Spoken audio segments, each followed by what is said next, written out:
The air smelled like burnt meat and cheap beer. His sister's voice cut through the chatter.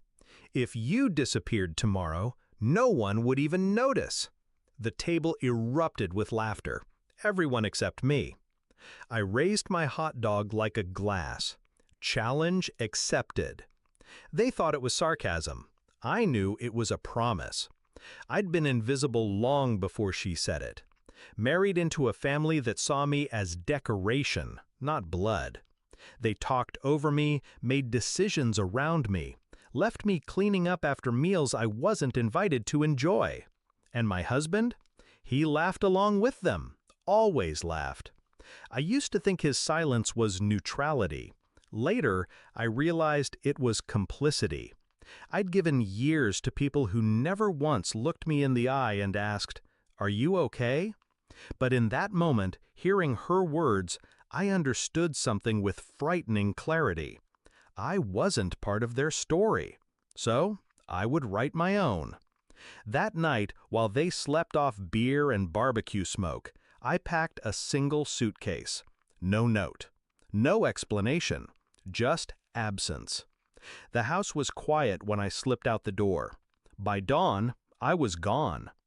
They called at first. Dozens of missed calls. His number, his mother's, even the sister who mocked me. I didn't answer. Then came the texts, angry, pleading, confused. Still silence. I wasn't vanishing in rage. Rage is noisy, messy. I was vanishing in precision. You see, before disappearing, I prepared. Quietly. Separate bank accounts, a rented apartment under a different name, a transfer at work that moved me across state lines. Piece by piece, I built an exit so clean they never saw the cracks forming under their feet. When I left, I didn't stumble. I walked into a life already waiting. Months passed. Their calls grew fewer, messages shorter. Eventually, they stopped altogether. And in that void, something unexpected happened. I breathed. For the first time in years, I wasn't bracing myself for ridicule at a dinner table. I wasn't shrinking in rooms where laughter came at my expense. I was alive. But their world? It didn't stay intact. My husband, once so confident in his family's approval, found himself exposed. Without me to shoulder the weight, cracks spread fast. I knew because silence doesn't mean blindness. Quietly, I watched. His job faltered. His drinking worsened. Family gatherings grew tense. And the sister who mocked me? Divorced. Moved back in with their parents. The empire of laughter I walked away from turned to dust in less than a year. A year to the day after that barbecue, I stood across the street from their house. The yard once trimmed for show was overgrown. A for sale sign leaned crooked in the dirt.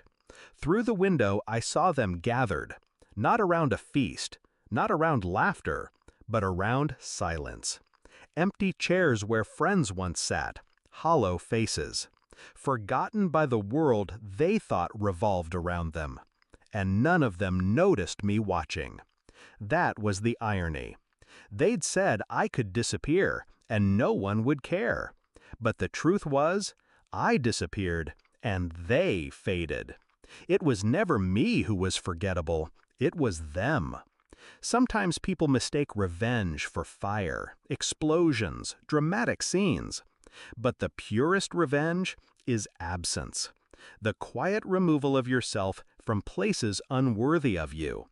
They expected me to beg for acknowledgement. Instead, I left them to choke on their own. Do I miss them? No. Do I miss him? Not anymore. Because I realized something standing there, watching their hollow reunion. They were never laughing with me. They were laughing at me. And now, no one's laughing.